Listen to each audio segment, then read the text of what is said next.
When it comes to social stuff, it's almost like chaos theory. Like the final outcome is incredibly sensitive to initial inputs. Like one weird domino tip can explode into weird stuff that nobody ever saw coming. Like when I first heard about the Joe Rogan stuff.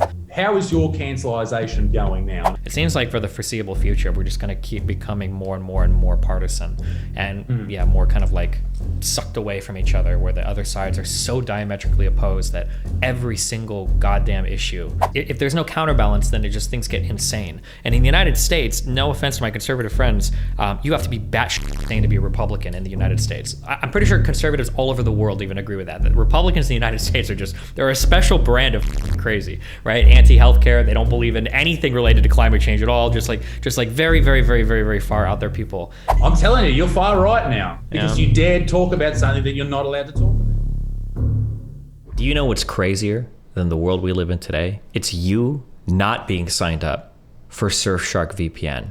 Why would you not be signed up when you could go to surfshark.deal/destiny and get 3 months free and 83% off your purchase? Guys, whether it's for cybersecurity reasons, whether it's for privacy reasons so people aren't peeking through your traffic, whether it's for you to use any one of the products that they offer, they've got a search engine, they've got Surfshark Alert, they've got an antivirus, whether it's for you to be able to access the content that you already pay for on Netflix, Hulu, Amazon Prime, anywhere in or out of this world.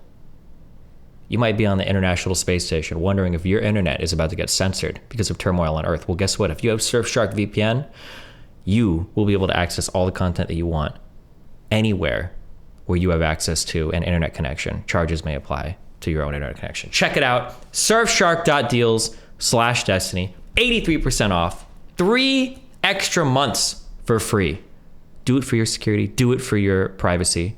And do it so that you can access your content anywhere in the world. So you've been on Twitch since one of the very early adopters, from what I understand, and you were probably the first person to quit their job, run off that platform as a full-time income, and now you've been cancelled for all intents and purposes. How is that going to affect you, and what happened? Really, that's my main question. It's I don't know what the topics are for tonight. It's a long story. That's kind of like asking like, why did Hitler kill himself? I'll compare myself to Hitler because at this point everyone calls me. That's a good move. No, I like that. And it's like, well, we have to get into. There's a long story leading up to that point.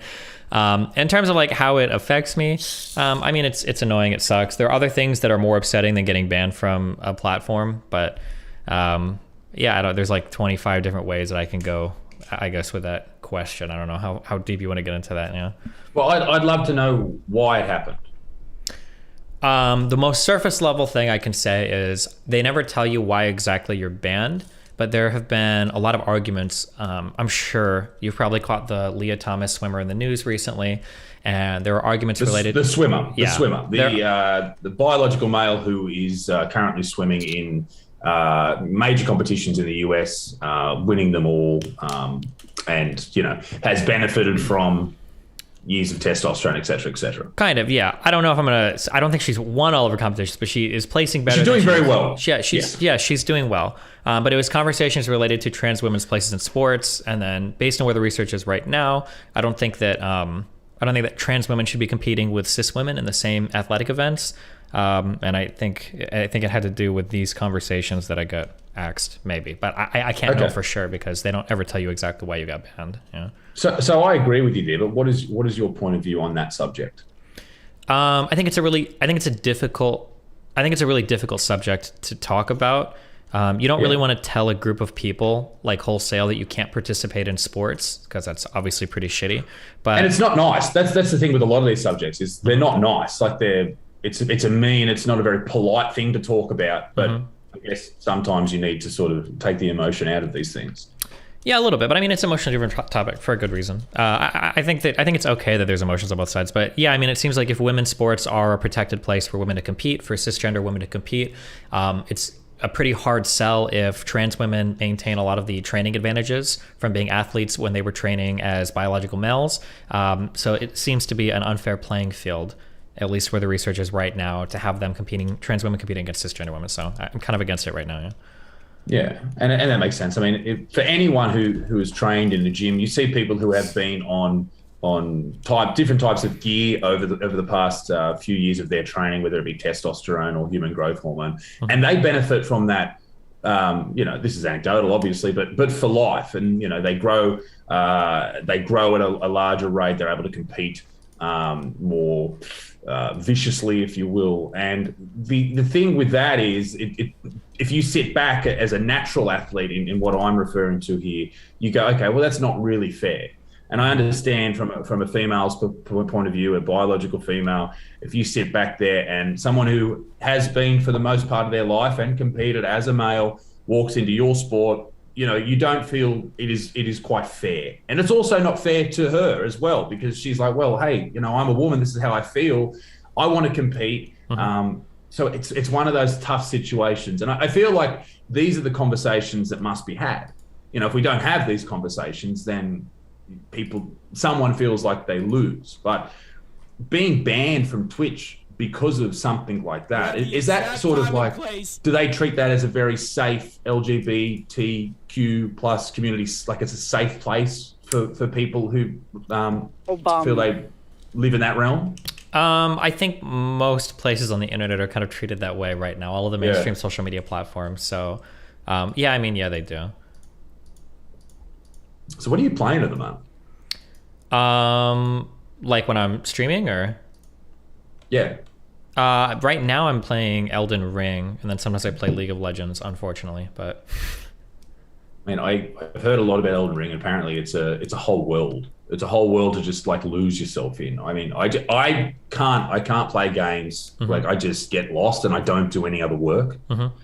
That's my big thing. Like I was playing what's it called? Valhalla. Fucking Valheim? Assassin's Creed Valhalla. Oh, Assassin's Creed. Okay. And it was just I got a PS5. It was on sale on the PlayStation Store, and I got it. And I spent like 200 hours playing that game, and I was like, I can't do this, man. This is it takes too much of my life, because obviously I'm not like you who can stream, can talk and do all that type of stuff. I just literally sat there in front of my TV playing this for hours and hours and hours. I was like, work can wait, this can wait, going to the gym can wait, all that type of stuff. How do you go with, let's say, brain capacity, giving into one subject, like talking about political things or whatever it happened to be, and playing a very in-depth game at the same time? I mean, if I'm doing both at the same time, if I'm on a stream and I'm playing a game, there's one of two things is happening. So I don't know if people are aware of this or not, but multitasking is impossible. Our brains aren't wired for it. You can't do it. So if you see somebody multitasking, what's happening is they're not giving their full attention to one of those tasks. So oftentimes if you see me playing a game and talking to somebody, there's either one or two things happening. Either one, the conversation is one I've had a million times, so I just kind of have to regurgitate the standard talking points and I don't really need to be there 100% for it. Or two, it's a more challenging conversation, or I'm thinking more about the conversation. And if you watch me play the game, I'm probably just like running around in circles or like doing some very menial stuff. There's never going to be a point in time where you see me like focusing really hard on a new game that I haven't played or something's taking a lot of thought and I'm having like a really in-depth and detailed conversation. I think it's pretty impossible to maintain. It is impossible to maintain both of those tracks of thought at the same time. I think one of the most interesting debates or conversations I saw you have was with Jesse Lee Peterson. A really interesting and intelligent conversation. I was listening to that with my producer Lordy, who arranged this, and we were driving back, about a 3 or 4 hour drive, and we're listening to that. Not for the whole drive, we listened to a few, but man, that I didn't know that dude was serious. Yeah, like he's a very serious guy. Yeah, he's been doing that and like activism and stuff for the past I think 40 years with this organization and everything. So yeah. Really? So he's just like a mad right winger. That's his whole life, sort of thing. Very traditional religious person. Yeah. Right winger. Yeah. So maybe conservative is more so than he's not like a Nazi or like crazy alt-right or anything like that. He's just like very traditional religious, very conservative person. Yeah, maybe a little bit racist. Maybe, which is strange because he's a black dude. Yeah, but he makes self-deprecating jokes about black people all the time. So I don't know, that's a whole other. That's a can of worms. Do you think he should be out? If you as a I know you're not 100% white, but as white dudes, let's just say for argument's sake, do you think we can make self-deprecating jokes? Is that not afforded to us by being that particular color or having that racial background? There's like 52 different ways you can interpret that question. Can you do something like, are we able to? Yeah, of course. Should we be able to? Probably. Should we be able to without public backlash? Maybe. Should we be able to without getting banned off platforms? Maybe. There's like, it depends on where you want to go. Like, I think that anybody should be able to make any joke they want, but obviously there are going to be consequences for everything. You know, where should those stop and, you know, where should those start? I think gets into weird areas, but that's going to come down to, obviously, I guess your personal views and everything. But I guess if you're asking me for my personal views, I personally don't care. The only thing that I care about that I'm super invested in, maybe because of what I do, is misinformation. I think that's what triggers me more than anything else. I don't really care about hate speech or anything else. If you don't like stuff, like ignore it or mute it or just don't listen to the person. But yeah. So I imagine that was pretty at the forefront of your mind over the last, let's say, 24 months with COVID and vaccines. Yeah, I would say so. Stuff. So there was a lot of people spreading what you would define as misinformation. I mean, with that, and I don't want to get into it too much because that's just that just like destroys views on podcasts and stuff. Like as soon as you talk about it, either people switch off or the powers that be, the evil cabal at Facebook or YouTube, they just go, nah, you're not allowed. Just shut the fuck up.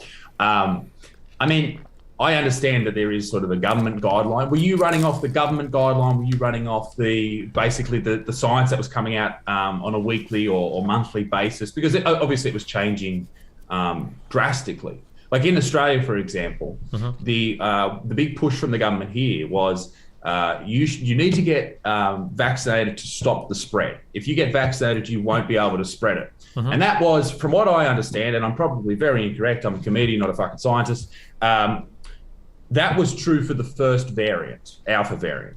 And then for Delta and then for Omicron, it wasn't exactly true. It may have had some impact for Delta early on when it was sort of changing into Delta, et cetera, but overall it was not exactly true. And then people in Australia, a lot of people who sort of fit that bandwagon of, or that ideology of anti-vax, if you want to go with that, they sort of started to think, okay, well, hey, why is it still spreading when people are getting vaccinated? And the truth of the matter was it could still spread, but the government ran with the idea and ran with the older science rather than with the updated stuff that, hey, no, you cannot spread this with the vaccine. They knew that was not completely correct, but they ran with it anyway because it was basically optics. It was like, okay, this looks better. We can't go back on what we said a month ago. Like, we're going to look stupid. And I think that sort of finds this, settles, if you will, in people's minds as distrust, as a reason not to listen, as a reason to feel like, they're out to get them, that type of thing. Do you know where I'm coming from with this sort of... Yeah, I think the left played their hand a little bit too strong, and then it became hard to back away from some of those statements. So some of the statements that I make on stream when we're researching about, like, because sometimes I'll do very dry, very boring, like we're going to go through Google Scholar and read studies about like ivermectin or hydroxychloroquine or remdesivir or whatever, like the medications that people were talking about at the times. I would always say things like, so when I talk about like ivermectin, I'll make a statement like, ivermectin does not appear to be a good treatment for COVID-19 at this point in time.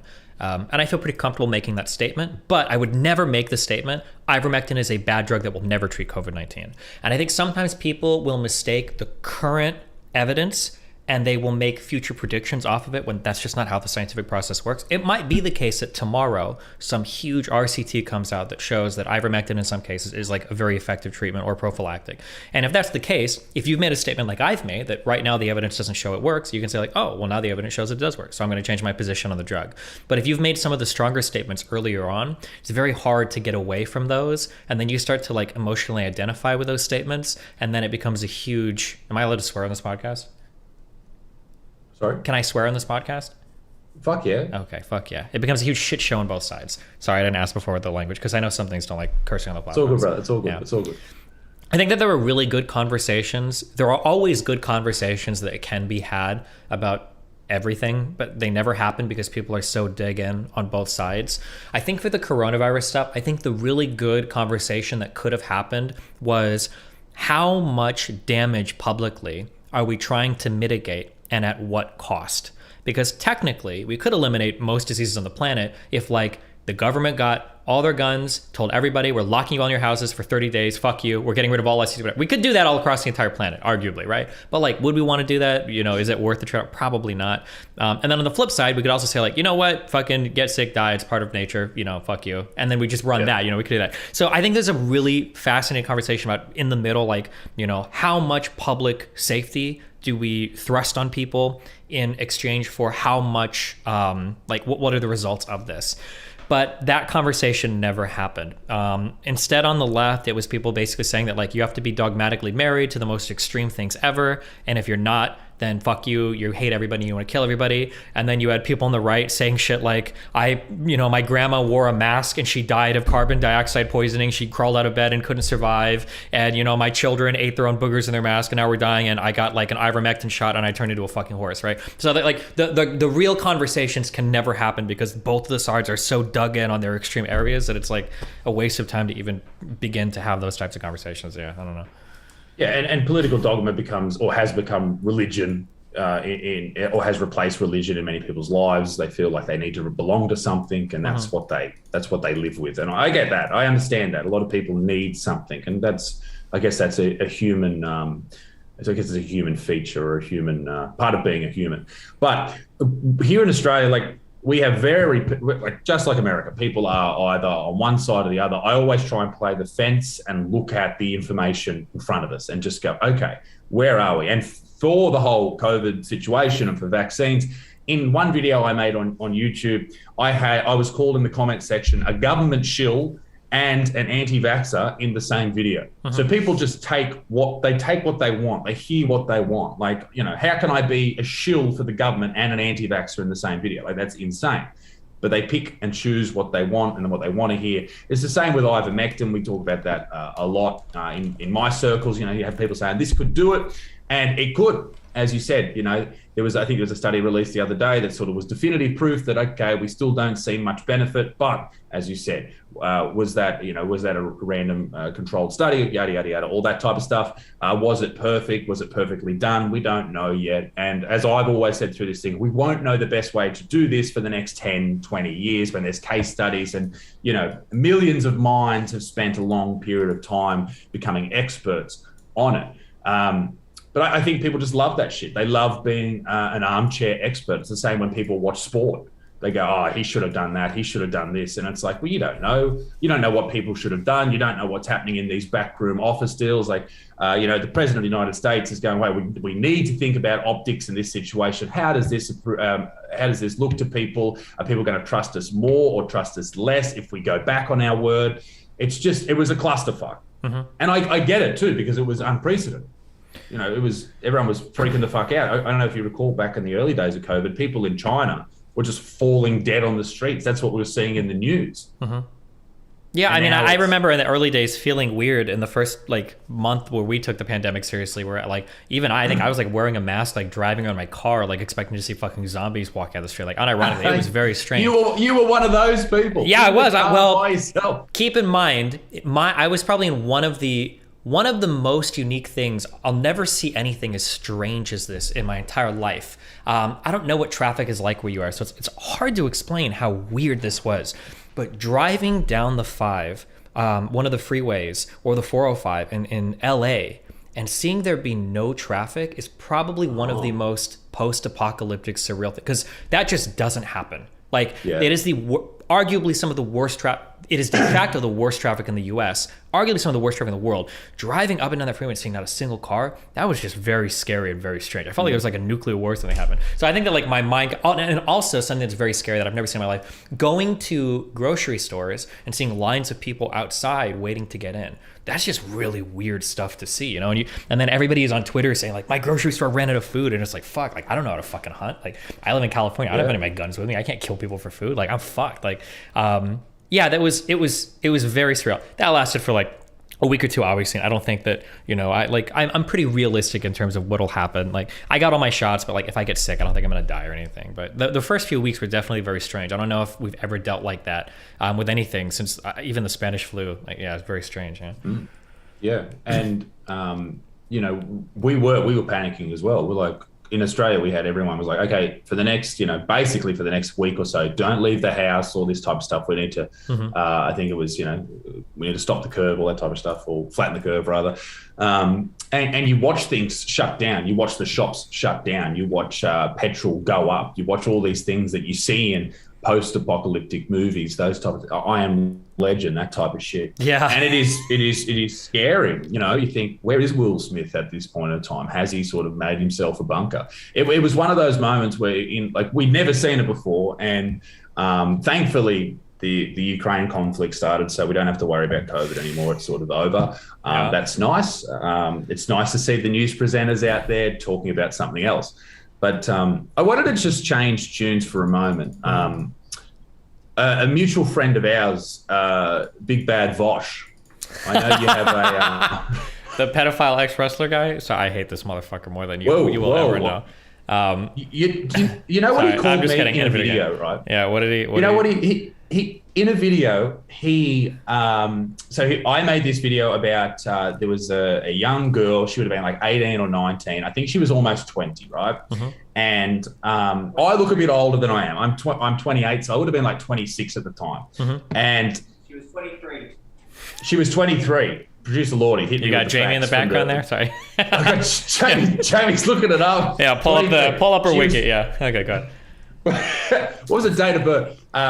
So she was 23 years old. I made fun of her in a video. And Vaush basically said, this is a child and you're laughing at her. He said, you're a groomer, right? And he goes, you're a groomer. You're this, you're that. And then this whole thing from his audience, I didn't even see it. And these people are going, you're a groomer.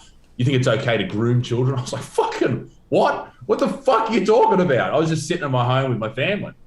And I got like the mega shit. So that's like the worst insult you can call someone, like, to be involved in something so horrific as pedophilia. And then to see the shit that he's come out with over the past. Now, you have been very involved in criticism against Vaush's opinions on pedophilia, I believe. Is that fair to say? Not actually. It's a long story. It's a long story. He's made like, Vaush came out of my community. I'm not sure if you're aware of that or not. He used to go by Irish Laddie a long time ago, and he was a person of my community. And there's just been a lot of like random things that have come up relating to him. I hate that I'm saying this because I shouldn't extend him any good faith whatsoever because he's truly a scumfuck human being. I don't think he's an actual pedophile. I just say shit like that to try to fuck him. I don't either. Yeah. So I think he's had some like dumb quotes that are like kind of hyperbolic. Like, I want to say at one point, I hope I'm not misquoting it, but I think he said something like, if you're okay with like child slavery, like people making your clothes in China, you should be okay with like child sex slavery. And it's like, I understand what he's going for there. He was trying to say that like neither of those are okay, but people took it as him saying that both were okay. Yeah, I'm pretty sure that's what a lot of the quotes are. But the only reason I have any sort of empathy for him there is that like people will do that shit to me a lot, where they'll take like one clip out of a conversation and say that like I'm pro like pedophilia, racism, transphobia, ism, whatever fucking ism they want. So yeah, it happens a lot. I'm sure it's happened to you a ton, right? Yeah, well, mate, I've just recovered from my third cancellation here in Australia, and the first one was for a joke about the Holocaust that I did on stage, which was, it was pretty mean, but it was funny. Okay. You get that on the big jobs. And then my audience grew, ticket sales grew. The second one was a joke about the Christchurch massacre. I've seen that was a special. Yeah, did you? Okay. Yeah, I did. What did you think? I mean, I understand why it's funny. I don't take a lot of taxis though, so I don't know. Wait, you're younger than me, aren't you? Like 28, 29? 28, yeah. Oh, okay. A lot of people don't know that like the stereotypes of like taxi drivers or whatever, but yeah, I've seen the joke. I know what you're saying. Yeah. Is it funny enough for how you're a comedian, so you probably know this better than anybody. I'm sure you get this when you're writing jokes. There is you know how like, if I can be sexist for a moment, you can handle like a certain level of craziness from a girl depending on how hot she is. It's the same thing with edgy humor. You can be so edgy, but it has to be really funny.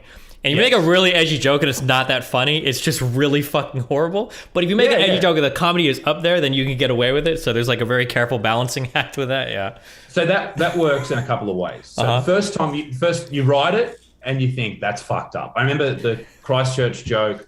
And the joke is, the saddest thing about the Christchurch massacre wasn't the 52 innocent Muslims who were killed in their place of worship. It was the thousands of people stuck in Christchurch that night because they couldn't get a cab home from nightclubs because all the cabbies were dead. Yeah. That's not exactly the joke, but it's something like that. Anyway, so the first time I thought of that, I was in the car with my fiance and we're driving, and I said it. I just basically the way I work is I come up with a punchline first and I come up with a story. Sure. That's how I sort of write jokes. And I said that, and we're both like, that's so fucking horrible. Like, this is just after it happened. And often that's where the most edgy, if you will, material comes from. Immediately after it happens, you think that's how my mind works. Like, how can we turn this into something fucked up? And we both thought that's horrible. And then I was on stage probably 3 or 4 weeks later, maybe the Melbourne Comedy Festival, I think it was. And I said it, and the response was, because the way I like to do like real fucked up jokes is I take people, it's almost like a horror movie. You take people down a dark alley and then it's a jump scare. It comes out of nowhere. They don't expect it. And that's what's funny about it. Not the actual horrific event, but that they don't see it coming. They didn't think about it like that. And they think, oh my God, that's the worst thing I've ever heard. Sure. So I say that at Melbourne, the Comedy Festival, the first night, and not only does it get a massive laugh, it then gets an applause break. So I'm like, oh, fuck, now I've got to say it every night. So then I say it all over the world. I do a massive tour that year. And I think it was 96 shows in 6 different countries, everywhere. Everywhere that gets a round of applause, a big laugh, and through the UK, through New Zealand, and even in Christchurch, that got a massive laugh and round of applause. And then I filmed it on my special that year, and it was fine. It's on Amazon. I put it up on YouTube as well. You can go watch it. But it was fine, no issues at all. Until 6 months later, someone clipped it, put it on Twitter. A gentleman from the Muslim community, and he's pissed off, and rightfully so. It looks like I'm just doing a TED talk. You don't know I'm a comedian. Okay, yeah. I just look like a fucking absolute asshole. Like, and I get hammered. Like, I had, how you get message requests on Instagram? I had 60,000 in 24 hours. It was insane. Just like, I'm going to kill you. I'm going to murder you. I'm going to rape your daughter. I'm going to do this. Like, horrible shit. But, I was still able to go out and do things because that's right when face masks were becoming popular here in Australia. So I could just hide. Yeah.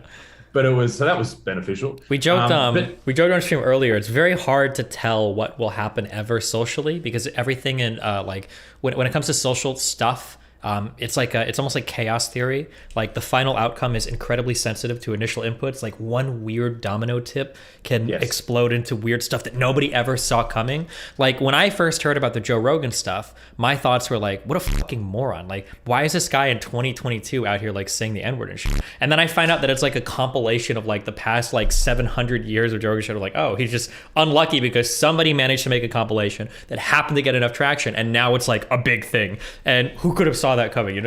Especially today, where everybody has like a fucking digital archive of everything they've ever fucking said. I wouldn't exist on the internet today. I'm not even ashamed of it. I wouldn't exist on the internet today if there was like an archive of everything I said when I played games back when I was like 15, 16, 17. I would be absolutely just conversations. Destroyed. Yeah. Just conversations with friends. Like, this is where we say fucked up things. Like, we say words we shouldn't say, and we drop the F-bomb, and maybe some people drop the N-bomb and all that type of stuff. Like, man, I remember when Rogan said that, I was listening to it when it happened, not when it happened, but like maybe a couple of weeks after he uploaded it. This is years ago. And in context, in the conversation, it's just like, fuck. And then like a couple of years later, I remember him saying, I'm not going to say that word anymore. I've said it like as a quote or as something else that someone said, but I'm not going to do that anymore. I think he did the same with as well. And he said, I'm not going to do that anymore. I was like, okay, cool. That's your decision. And as we grow as human beings and we make different decisions, this is what we do. But when you clip something, you put it on Twitter, and it's the same with the Vaush thing when he was comparing child slavery, making clothes and all that type of stuff. And, I'm very familiar with all that. My merch that sells quite well is made in the worst sweatshops imaginable. And that's how we get the cheapest prices. But it is, when he made that comment and it went viral, I made a video about it, And I do not like this dude, but I defended him and I said, this is not what he's saying. Okay. It's an unnecessary take. It's not even a bad take. It's just unnecessary. You didn't need to say that, but it's not what he's saying. He's not saying that because we wear clothes that are made in sweatshops that you should be able to fuck kids. That's not what he's saying. Although he does buy Nikes. Jesus. I'm just saying, but So what does that tell us? Yeah, what is that? I don't know. But yeah, no, I know what you mean. Yeah. Yeah. So, and then the third time I got cancelled was 2 weeks ago. I was in Tasmania. There was an incident where children died in a jumping castle. It got picked up by the wind. And I saw that. Jesus Christ. Yeah. Yeah. So me being me in Tasmania makes an off-color comment about a joke I do about skipping ropes and the nursery rhyme Ring a Ring a Rosie, which is about the bubonic plague. And if we, in 400 years' time, we did that, that nursery rhyme was about COVID. And anyway, and I said, obviously in Tasmania, I had to make that joke about skipping, not jumping castles. So it's just like an off-color comment. Man, the premier of fucking Tasmania is saying you should not make jokes about that. Everyone's going, we've got to cancel this guy. We've got to stop him coming to Tasmania. I don't know if you know what Tasmania is. It's just a little island off the bottom. It was the senator? The equivalent of a senator. Thank you, Jamie. Tasmania is just this little fucking island down the bottom. But every single time I get cancelled, it's good for my career. Views go up, subs go up, ticket sales have been great the last 2 weeks, and I'm just an old hat at it now. I just go, all right, cool, let's do it. It's because I know who I am. I know there's no hate coming from me. Like, I'm not trying to be a horrible person, and if someone was offended by the joke and they're genuinely offended, then that's horrible. But this is comedy. If you don't want to listen to it, don't come. Yeah, basically. I mean, I think that works up to a point, but I mean, depending on what happens, I think it can get to be too much these days.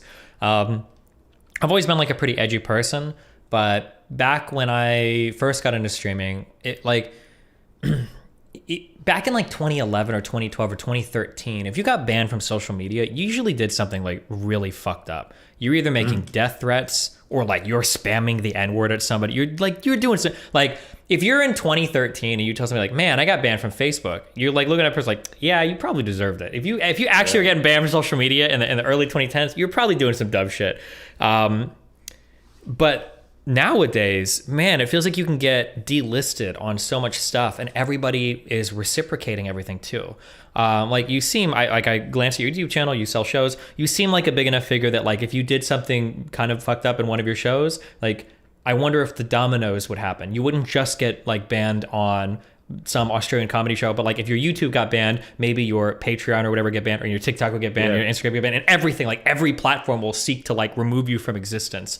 And I think that's a little bit scary, kind of like the coordinated culture across all of the corporate platforms, and the idea that you can kind of be like removed from the public discourse by some tech companies is a little bit scary as well.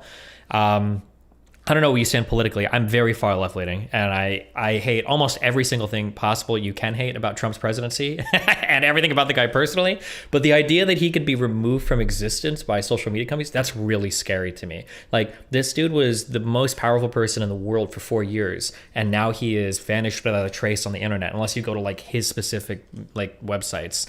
And damn, that's a lot of power to have just because you managed to run the servers that host the social media that we all use today. Yeah, and that's the danger with deplatforming. You know, where does it stop? You know, and as you said with the domino effect earlier, we don't know what's going to be happening in 10 or 20 years, or what Zuckerberg's going to be thinking in that time period. And that's when I start to think, okay, do we have sort of some government control? But then you don't want government control, because then they become the corporation. So it's a rock and a hard place. You know, and I think that companies, you know, if you start a company, you should be able to run it the way you want to do it. You know, this is, you know, you were protected by the First Amendment in America. We don't have that in Australia. Which just we're all convicts here. It's all fucked up. Sure. But you know, you want to be able to run that country how you want to do that company how you want to do it. But also, when a company gets so big that it's where people live their entire life, especially during lockdown, everyone's entire life was social media. You know, it was YouTube, it was TikTok, it was all these type of things. You then tell someone, no, you cannot be a part of that because of something relatively small, not Trump, you know, obviously that was bigger, but even Alex Jones, like, I mean, you know, he said some pretty outrageous things sometimes, like the Sandy Hook stuff. But other things he's been relatively right on. Some things he throws a lot and hopes something sticks, all that type of shit. So I don't know. I worry about that. And yes, if I went out and I actually did something really bad on stage, like a Kramer situation, where that's genuinely hateful, then okay, I deserve to have a lot of people shit at me, because that's genuine, like, and that was a long time ago, and people change, et cetera, et cetera. I don't think you should write them off for life. Like there was a dude on Joe Rogan's podcast the other day, Daryl, I can't remember his last name, but he basically goes out and meets with KKK members and helps reform them. And now some of them have become good friends of his, and they understand that what they were doing was absolutely atrocious. And, we become better people, hopefully, as we age and we become more intelligent. But to ban someone for life, it's really hard. Outrageous. There's not really a path to redemption anymore, because the internet kind of eternalizes and crystallizes all of our past wrongs. It's very easy if I show you a person and then you meet that person and then you engage with that person to develop an opinion about that person that resembles where they're at right now. But if I could show you a log of the past 15 years of everything they say, then that road to redemption doesn't exist. Like, I have people that attack me for clips from my stream from literally 2013 or 2012. They'll say like, oh, didn't you say this or do that? And it's like, bro, like, I understand that you're young and maybe I'll still grow, but like, damn, dude, at 22, I was a fucking idiot, dude. I don't know. I wouldn't have trusted a single fucking thing I said at 22. I'm 33 now. Like, I don't believe that same shit. Yeah. I hope that you don't believe the same shit that you believed 10 years ago. Like, yeah, 23-year-old, 22-year-old Steven said a lot of wild, crazy, stupid shit and did a lot of wild, crazy, stupid shit. Like, the only difference between me and you is I have a video of like every fucking moment of my life for the past 12 years and you don't, Yes. you know? Yeah, and it's there for people. If they really want to go and deep dive it, they can find it. Yeah. It's the same with Twitter and Facebook. That's concerning. But if you can tell if someone's doing something genuinely hateful. I made a TikTok a couple of months ago, and I actually ended up on. I did the sound check and everything for Dr. Phil to go on about talking about, which was a big deal for me. I was like, holy shit, Dr. Phil. I like Dr. Phil. I think. I used to watch him when I was sick home from school. That's cool. It was fun. But something happened with COVID or something, one of the producers. Anyway, whatever. It was about me saying that I thought that underarm hair on women was gross. Just that. And I explained why I thought it was a bit gross and yada, yada, all that type of shit. But the clip that went not viral on TikTok, but people started clipping and what do they call it? Duetting, that type of stuff. That was just me saying women with body hair are disgusting. That was it. And that was just sort of designed to get someone in and get someone in and watch the whole video, as you do. Sure. And so I make that, and then everyone's just clipping that, posting that. And that's what goes viral, is me just saying, all women are disgusting. Not that I said that, but that's what people are taking from it. And then I just get hammered. And all these people and a sponsor pulled out because of it. And I was like, no, that's not what I said. Watch the whole fucking... They're like, hey, it doesn't No matter. one... That's what a waste of time to even say that. Yeah, and I'm sure you've learned that at that point. You could never tell a sponsor and be like, watch the whole thing, watch the context. Like, nah, we're going to crucify you actually on this 7.5 second clip. Like, sorry, you're fucked. Yes. Like, yeah, we're pulling out. It's like, okay, well, fuck you, Yeah, what are you going to do? It's a 3-second clip. And I said, if you watch the whole thing, I'm literally just saying, I don't like body hair on women. Not like a couple of days of growth. You do you. You shouldn't be shaving every day. If you want to, do it. If you don't, whatever. If you want to grow the longest body underarm hair, you do it. It was the same with beards. Some chicks don't like beards, like if they're fucking insane or whatever. Like they don't like beards, and that's fine. That's cool. It's fine. It's all good. But yeah, that's what went viral. And there was another dude in Australia. I saw this last night. He has a podcast with an ex-detective, I think, and they were talking about the age of consent. And the question was, this was like a 5 or 6 second clip. And so he's saying to the detective, what if someone has an ID that says they're 18 in Australia, that's the legal age for drinking, America 21, obviously. What if their ID says that they're 18 years old, they're using their sister's ID, and they're actually 15, and you sleep with them, and then you get them pregnant or whatever? Like, where do you stand legally? So that's not how they phrased the question. It was like, so what happens if you do this, this, this, and this? And that went viral. Yeah. He's getting death threats. And he's like, no, that is, I'm asking a detective the question here. What happens in that hypothetical situation that I'm sure has happened in real life? Deplatforming, cancellation, or whatever, who gives a fuck? And all that type of stuff is can so quickly get out of hand, and that domino effect goes from people being upset to you losing your job and losing sponsors. Man, with that Christchurch thing, I lost 2 sponsors, right? One was Raid Shadow Legends, which is hilarious. That's insane, but okay. And another one, I won't say who they were, but they said, man, we're going to, they made a public statement. We cannot stand behind Mr. Butterfield. Yeah, of course. 2 months later, they come back and said, we'd like to continue going. Yeah, of course, because it's just the virtue center. They have to toe the line for the public bullshit. Yeah, of course. That's how it goes. I was so filthy. So I hit them up for more cash and they paid it. So I was like, okay, cool, whatever. But so how is your cancellation going now? I know that's not a word. Well, I mean, I've been canceled like 50 million times. Like, technically, I'm PermaBan from Twitter for dumb shit. And it is what it is. I mean, like, I'll keep trudging forward until I get banned from everything, I guess. But, yeah. The thing that bothers me the most is that, like, to not get into too much history, I basically, like, I started the political platform on Twitch when Twitch was a very, I don't want to say right-leaning, but there's kind of this idea of, like, the gamer bro, kind of like the anti-SJW. That was, like, the default position of, like, all gamers back in 2016. And I kind of started building a political platform on Twitch for a while, and for about 2 years I was the only one doing it, and I always had these like pretty left-leaning opinions, like all the gaming community hated me because I was like the SJW cock boy, blah blah blah, soy boy, etc. But now, like, the communities have moved so far left that I'm like, now people hate me because they say that, like, I'm transphobic or racist or homophobic. So I guess the thing that bothers me the most is that somehow I went from being like ultra SJW to like incredibly racist and homo, and I don't even know how. Yeah, because my positions haven't really changed at all, but it's just where all of the corporate and like social like culture is kind of moving in that direction. Because I get told that I'm far right, but then I've seen some Reddit forums talking about me saying that I'm very socially left, and like with social medicine, all that type of stuff. Like, I'm really socially left, and then I think, do you just think I'm far right because I say things that you don't agree on? Like, I try and weigh things up and play the fence on everything. Like, I don't have a political leaning. I just sort of sit there and go, okay, what do I think in this situation? Like, there's some things that I'm, a right, like guns, right? I love guns. I love shooting guns. I don't think that everyone should have a gun. I also think in America that the way you get a gun is probably way too easy. Obviously, you'd know more on that. But if you pass a test to say that you're mentally sound to buy a gun, that doesn't mean you're going to be mentally sound in 10 or 15 years' time. Sure. So, the whole mental health thing when it comes to owning a weapon that can take people's lives, that's something to talk about. But I also think you should, I don't know.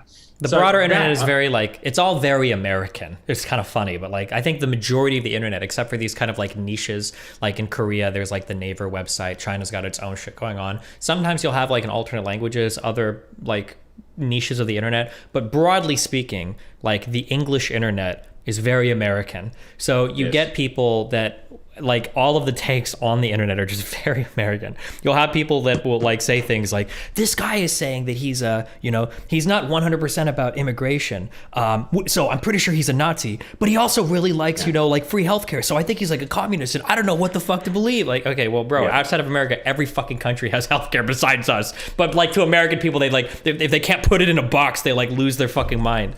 And it's just it's very, very irritating.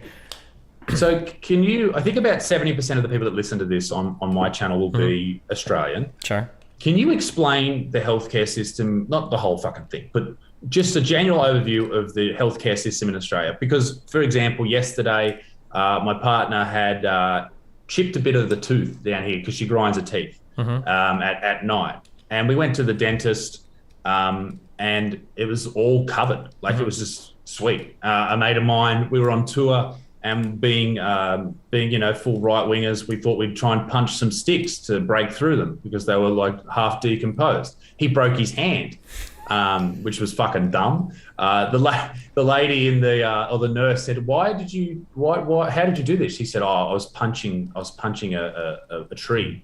And so she sent him for a mental health review. That's fair. And he's like, no, I was just trying to see if we could break it.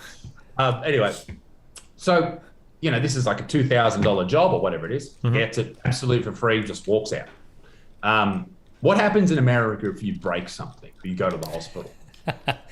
Well, if it depends on if you have insurance or not. Do you want the insurance route or not insurance route?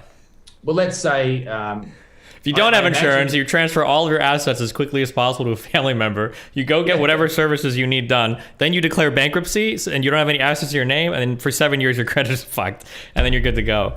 But just everything in America is very expensive. It's just very, very, very expensive. Like, if you wanted to get any major work done for like teeth or whatever, I imagine for like a cavity, you're probably paying out of pocket like upwards of $400 to $500 to $600 to $700, maybe $1,000. It depends on how serious it is. Like if you go in for like a full, just like a cleaning and X-ray, I want to say that used to cost me, it's like anywhere from, I think it's around $300 to do that. If you're breaking bones and you need like extended hospital time or whatever, you're looking at probably a 5-figure bill, like at least like $10,000. wow. There's like, ambulances are going to be expensive. You've got a lot of leeway in the price because you can negotiate with the hospital. Like you can tell them like, hey, like I'm paying cash, can I get a discount? A lot of hospitals work with you for that. I've gotten discounts on like stuff when I go to the hospital for like checkups or whatever. Sometimes I'll get cheaper prices because I just don't have insurance. But it really depends on what you're going in for. Medication can be a really big one. If you're a woman on an expensive type of birth control, that might be hundreds of dollars a month. If you need like insulin or something, you're almost for sure going to be on insurance. Otherwise, you're not going to be able to afford it. And then for like major surgery stuff, it's going to be unreal. Like I remember my kid's mom had cancer, non-Hodgkin's lymphoma, pretty young. I think she was like 23. And there was a brief period of time before we like officially legally separated, or whatever, in order to get her on the like social health care in the United States, where I had to pay out of pocket for some of her cancer drugs.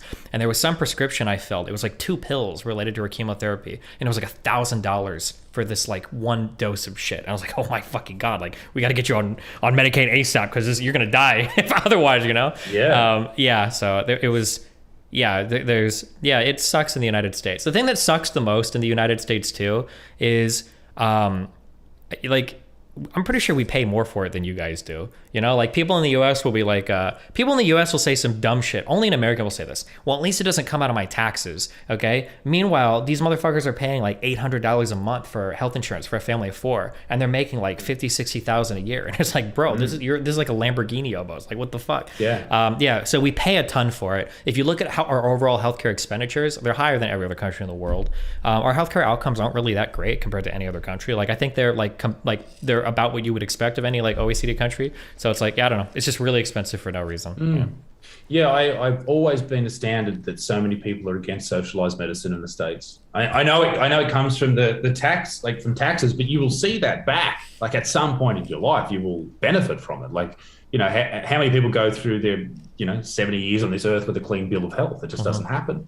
I've got private health insurance, but I also have had a surgery on my leg that was free. I've all that shit. Like you just turn up and you just do it and you walk out, and like there's it to the point where there's no like payment machine at the front. Like you don't have to walk in and pay. Like there's nothing there. Like there's no receptionist. You just walk out.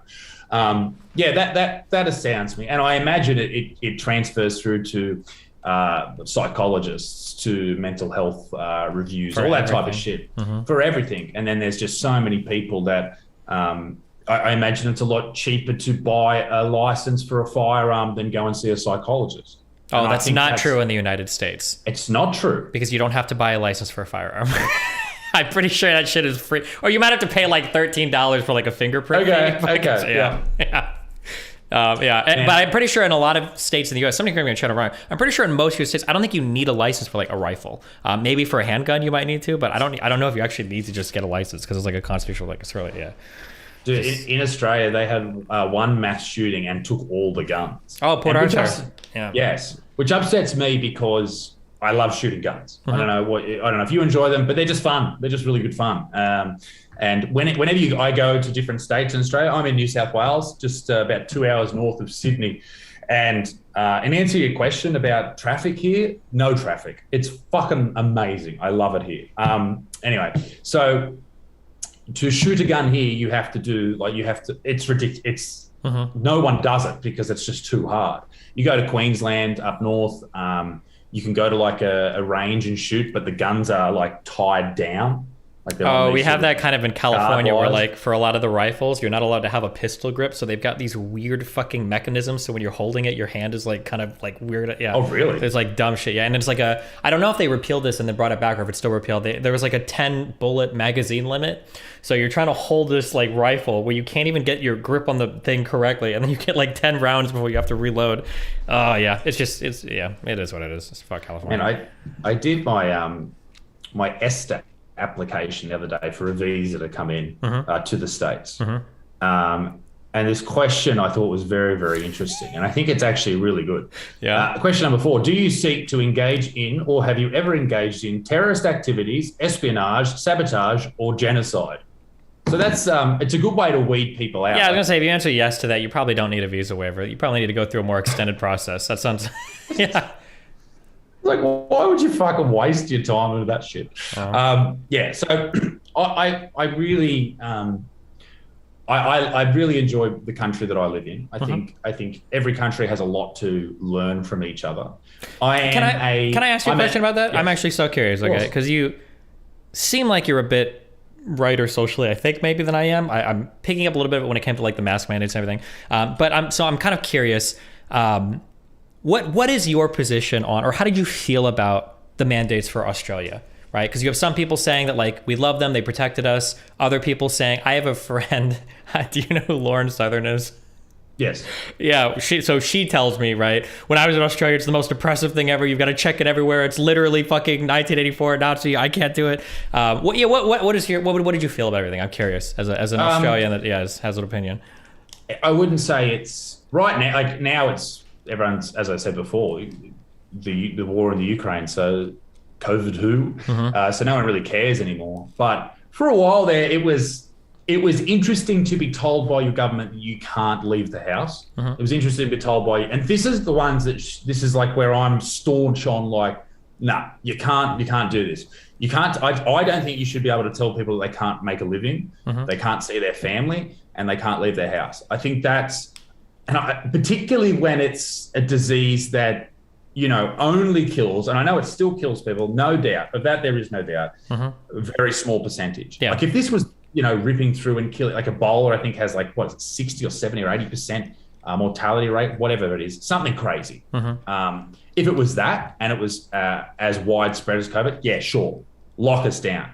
But when it's something not as prevalently, well, not as it's causing death as much, then I have a bit of an issue with it. In Western Australia right now, so if you think of Australia, basically there's a line down the middle, and that's Western Australia, right? Okay. It's a desolate shithole with like a couple of cities. It's just all desert. Now, they have been in lockdown for 3 years. 2.5 years, and they've just sort of opened up the borders, and you still have to do certain tests, like you're going into a different country sort of thing. And they were I made a couple of videos on it, and a lot of people were angry at me from Western Australia. I actually lost a lot of subs because of it, but I still agree with what I said. I said that I understand what you're doing, and you're preserving your economy, all right, and that's wonderful. Obviously, some people in the economy, particularly tourist trade, was still destroyed, but you're still protecting the economy. That's great. But I had friends over there who couldn't get their son there, you know, their 14-year-old son there, because he was in New South Wales when the border shut. You couldn't get your son over there. They couldn't come back over for work. They couldn't do certain contracts with their workplace because they were in different states. They weren't allowed to leave. And I think that infringes on people's rights to move freely within their own country. Like, we have states here in Australia, but for the longest time, no one's ever really given a shit. You just go into a different state, no one cares. All of a sudden there's, you know, border control, and it's like going into a new country. Like when I was in Italy and I landed at the airport, like you got this dude and there's a guy with an AK-47 and it's full on. It was like that here for a while, minus the AK-47. It was like, am I going to get across, all this type of stuff? That's where I'm at. And I understand the reason why, but I don't think it's the best way to go about it. And this is later in the pandemic. I'm talking 6 to 8 months ago. Like this is what was going on. So we're not talking alpha variant where people are dropping. We're not talking Delta where people haven't had the vaccine. We're talking Omicron, whatever you want to fucking call it. We're talking then that these, you know, mandates and these type of things were still in place. As for the vaccine mandate, I don't think you should tell people they have to get it or you can't work. But I understand that some people are like, hey, well, I don't feel safe. I get that. I don't know.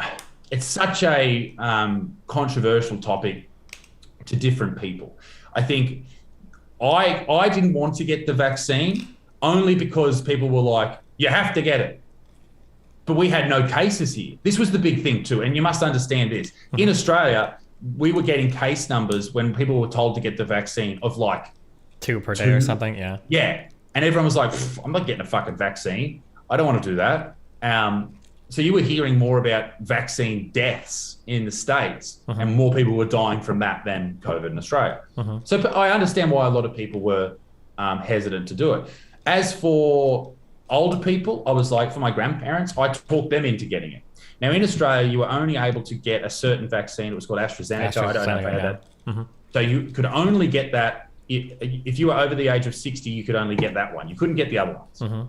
And there was some worry about blood clots and those type of things with that particular vaccine. So my grandma, who's had issues with blood clots in the past and that type of stuff and circulation issues, she rings me and she's in tears and she's genuinely worried. She's like, I really want to get the vaccine, but the doctor says I can't get the other one. Like I'm scared. She's like, I don't want to die. I was like, fuck, like, you know, to be told that you have to get this particular one, I think that's a bit of an issue. But I said to her, I said, you should get it. You should absolutely get it, because if you get this Delta variant, you'll die. So I talked her into it. Me as a 28-year-old who was, you know, I'm healthy, you know, I run all the time, I train every day. I think my immune system would be okay. I didn't think I needed it. I haven't had the booster shot just because I had a virus like 2 months ago. So I was like, and in different parts of the world, they say, oh, you will have antibodies for X amount of months.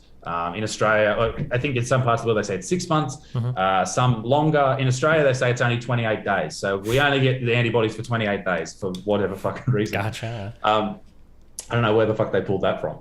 But yeah, I mean, that's sort of my thing. And I don't have a hard line view on it. Like there's no like, okay, this is exactly what I think. It's sort of like, okay, this is what I sort of think, but also I understand why people think differently. Okay, that's my view. Okay. I don't have strong opinions on the Australia stuff. The only thing that I heard that, because everybody wanted to use your country and New Zealand as evidence of what we should do and evidence is what we shouldn't do. Everybody on the left in the United States was like, look at Australia and New Zealand, they're so successful. And then everyone on the right was always like, look at Australia and New Zealand, it's literally Hitler. So it's just funny that your countries are, but Australia is also used for gun control people as well. We're like, look what they did in Australia. They banned the guns after Port Arthur and they don't have as many mass shootings. Like, okay. But yeah, but also you got with the guns, you got to take into account there's only 26 million people here. Like it's fuck all in comparison. Like if there's one in a million people that are absolutely insane genocidal maniacs that live in your country, there's only 26 here, and it's a massive country. Sure. You know, in America, there's 330 absolute insane maniacs, you know, running around, and they have more access to guns. I get it. But that's why this doesn't happen here. So I think as far as vaccines, I don't think you should be made to get it at the risk of getting fined. At some points, people were saying, you know, you have to get locked up and all that shit. I don't think that should happen. I think if you feel if you need it, then you absolutely should be able to get it, and you should be able to get it for free, and you should be able to feel safe in your own country. But that also stems back to the thing I was talking about before with getting the vaccine and not being able to spread it.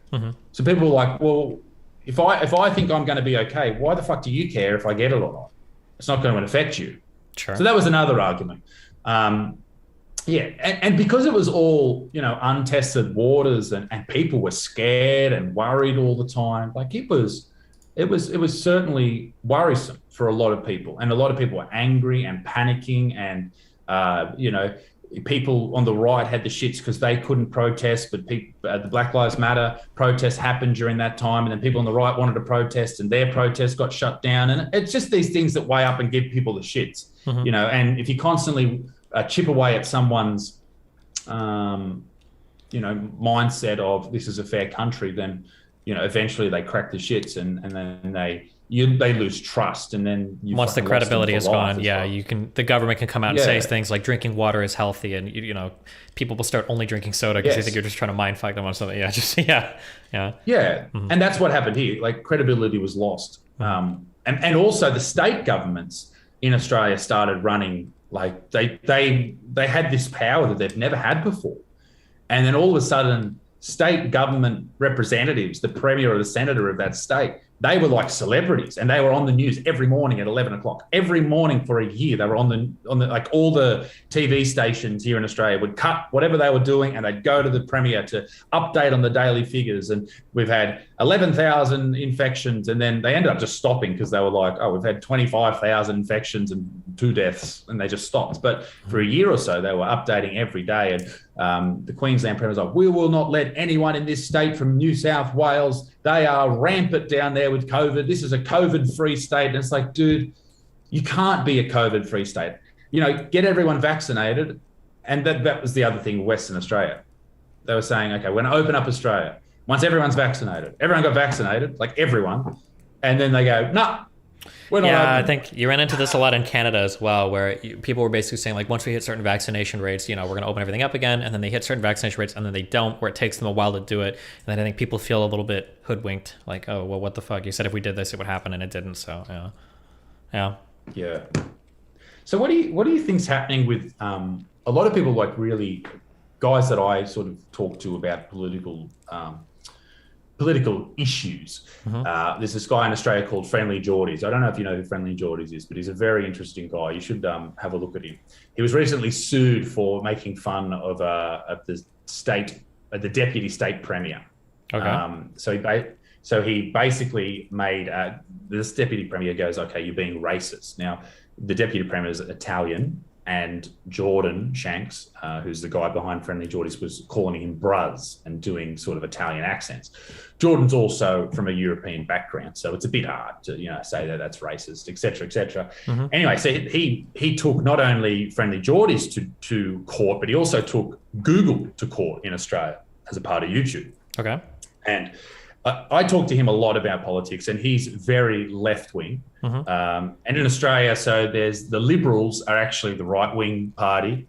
That's how it is in most of the world, is what they call them. Yeah, we have for some reason we call Liberals Democrats, is like the left-wing party here, but yeah. Yeah, it's weird. So he's very pro Labor here in Australia, which is the left-wing party.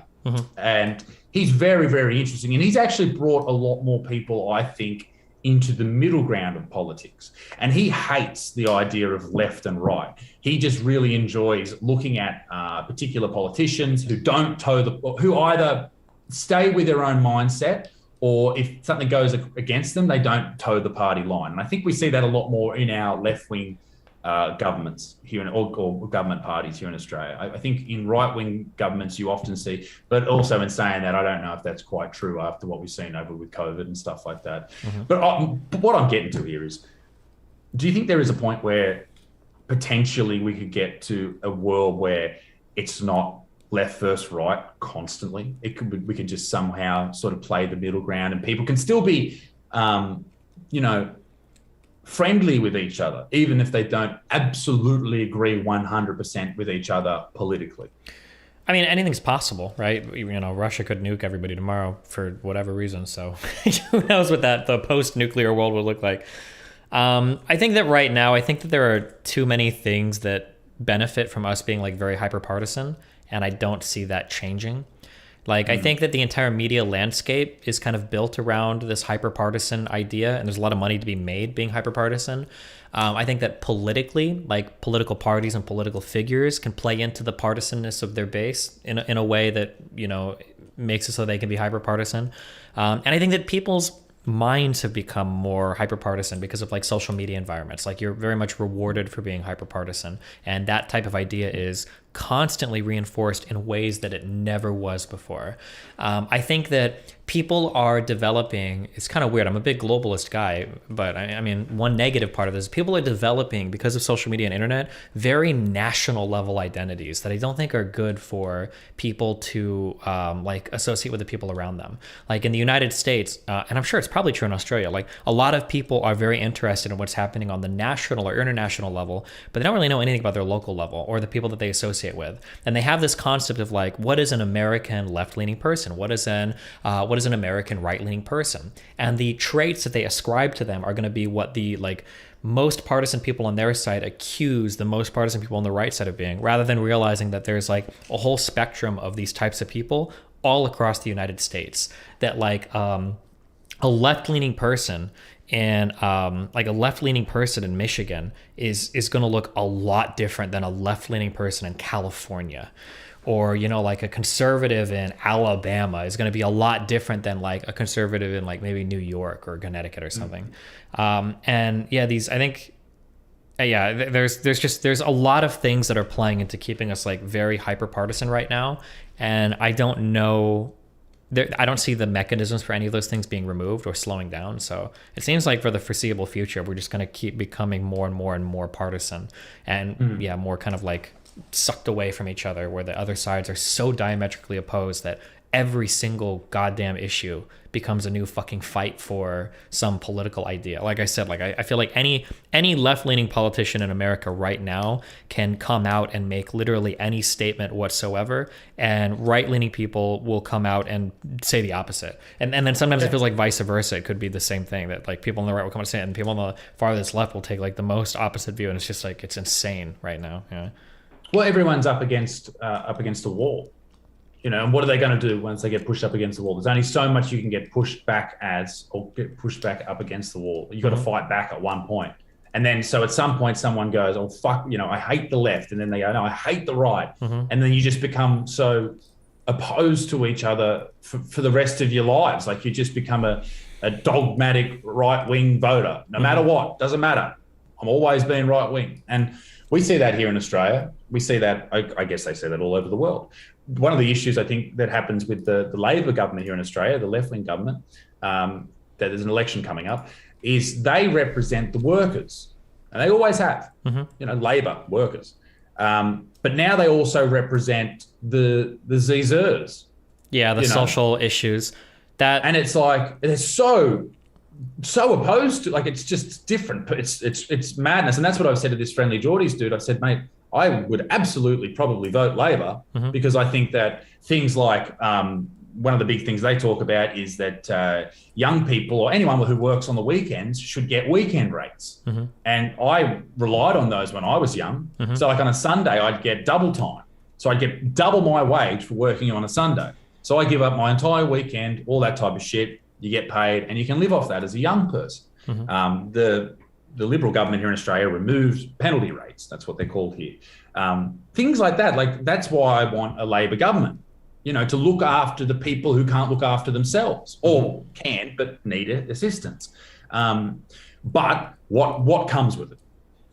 What's attached? Yeah, we have the same problem here in the United States, where the Democratic Party, I think, is historically kind of the party that's seen as like the defenders of workers' rights, but now there's a lot of social baggage that goes along with it as well, and it's a very difficult environment to understand unless you do a lot of reading to understand where everybody's at on it. It doesn't help either that the people that are in politics are literally aliens. You know, like people that, like pundits like me, or people that are in political parties, like we think about things that the average person doesn't care about, doesn't think about. And then you end up getting in these circles where, you know, we're having these huge debates on, you know, like what is the appropriate amount of like social whatever for this particular thing. And the average person doesn't even know these issues exist. And then these start to become like parts of political platforms. And most people are like, they don't even care. But then sometimes people push too hard on the other end. And I hear people say this a lot, where people are like, oh, you know, like Americans don't care about all this this crazy social stuff. They care about meat and potatoes issues. They really want to talk about the economy. That's not true either. There's a lot of people that care about social issues. You can find a lot of Americans, I'm sure it's the same in Australia, you can find a lot of Americans that will sometimes turn single issue voters on some social issues. Like abortion is a really big one for some religious people. Yeah. They don't care what your economic platform, they'll fucking starve to death before they will vote for a pro-abortion but pro-labor, like candidate in the United States. So social issues are important, but the types of social issues that get focused on can be a little bit outside of the Overton window where most Americans are for like the left-leaning parties, and that the idea that like it's hard to separate out, like I want to support this thing, but it's becoming increasingly hard to because of all the other things they represent. I think it's more difficult. Something that I've complained about a lot in the United States is I'm a big fan of like conservative parties. Like I think you need to have a conservative party that stands as a strong counterbalance to I keep wanting to say liberal, the left-leaning party, because if you have like if there's no counterbalance, then things get insane. And in the United States, no offense to my conservative friends, you have to be batshit insane to be a Republican in the United States. I'm pretty sure conservatives all over the world even agree with that. That Republicans in the United States they're a special brand of fucking crazy, right? Anti-healthcare, they don't believe in anything related to climate change at all. Just like very, very, very, very, very far out there people. But the problem is that like now it feels like the left is starting to become increasingly insane as well. Like before I'd always say like, yeah, like no matter what happens, I'm always going to be left, just because like there are just some fundamental things. Like I think we should probably have some kind of socialized healthcare. I think that minimum wage is an okay idea.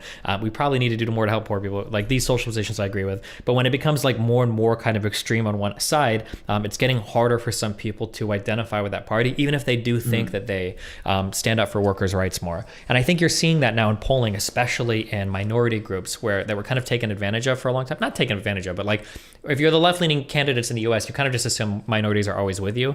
And you're starting to see that trend change as more and more radical messaging is getting embraced. And that's something that, who knows? The next election cycle in the US is going to be a wild one. In 2024, when the presidential stuff happens, and even the next like House races are going to be crazy.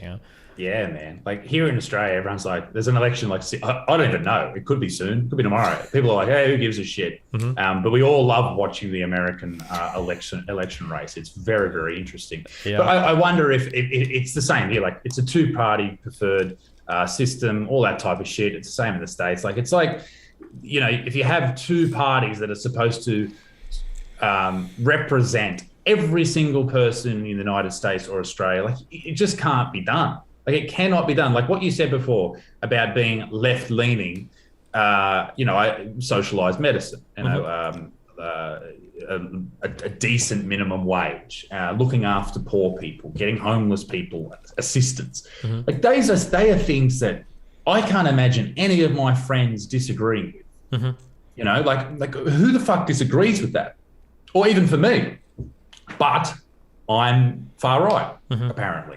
Like it's such a strange thing. It's like it's the label, and then if you get labeled that enough, you're just going to be it. Like you just go, okay, fine. I guess I can understand these people. I guess I'm a conservative now. Like I never thought I would be a right wing person, and I guess I am on some things. But once again, I'm not on others. Like there just you need to be able to be.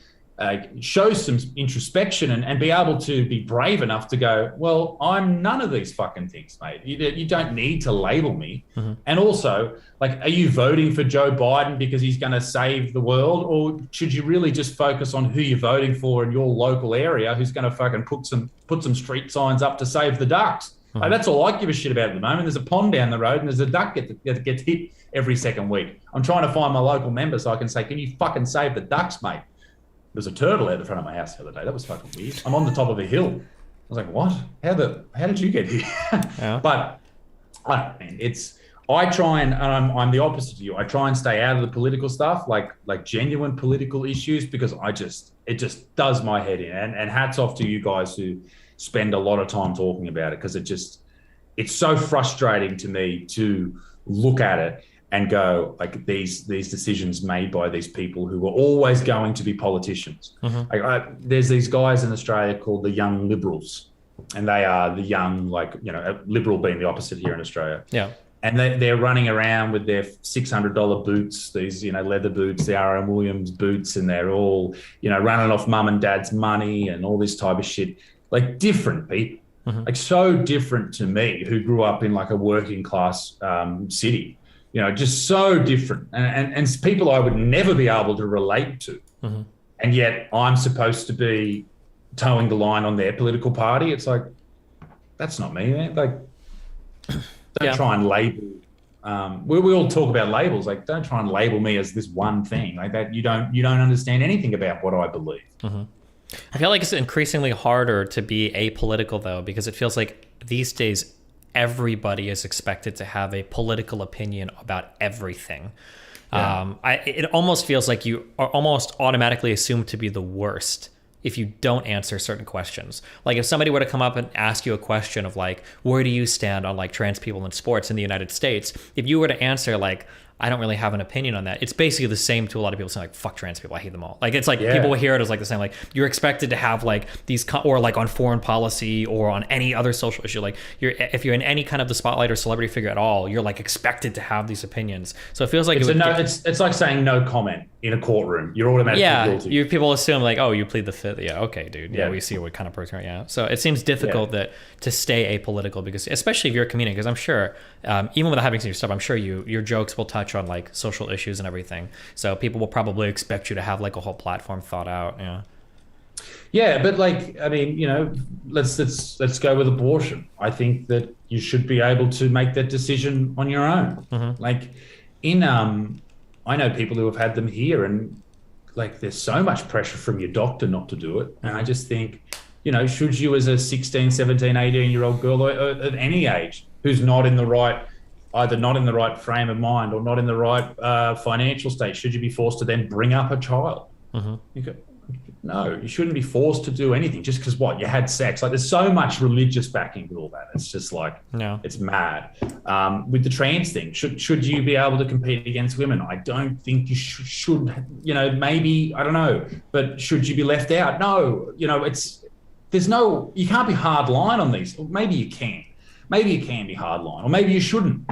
It's such a, like as a 28-year-old, I haven't made up my mind on a lot of things. Like I haven't thought them through. There's a long part of my life still to go until I come up with an idea that I'm actually happy with, and I'm sure it'll change over time. But man, with videos, I lose subs, I gain subs, and people go, no, I can't believe you're so left wing. No one sees it, and like you're pro-abortion, you piece of shit. And man, I got this. Completely off topic, but these are the type of people that watch my shit, because I do these ghost hunts. All right, completely off topic. Ghost documentaries. You should check them out. I did one about the Yowie. I think you'll enjoy. Okay, is this like slang, or is this actual like hunting for spectral fucking ghost people? Okay, yeah. Okay, gotcha. And people when I first started doing them, they're going, "Oh, where's the joke?" Like, no. Okay, this is dead set. I got sent this, and they're really high production, and they go for like an hour, so they're very different to my normal content. But I just enjoy them; they're fun, right? We did one with the UFO dude who was getting followed by the government, and we saw some interesting things that night. A weird flash in the sky that I still don't know what it was. Anyway, so we did this one ghost one, and then this dude really enjoyed it and sent me this book, right? And he sent me along with the book. He was American, and I watched some of his YouTube content. He had like 70 views on his videos. So, getting out there. And he's very, very religious. He sent me this like 5 or 6 page letter about, evil is coming, Isaac, and you must be careful. And the evil he was referring to. Real quick, wait, was this a book that he'd written, or was this another? Oh, yeah. Okay, gotcha. Okay, yeah. I get these emailers sometimes. Okay, gotcha. He'd written it, and he sent it to my PO box. He wrote it and published it himself, I imagine. I don't know if Penguin was behind. Sure. And sent it to me, and the book was about one subject, and that was that David Leto, what's his name? Jared Leto. Okay. Was the spawn of Satan. It was 150 pages long with evidence that Jared Leto was the spawn of Satan.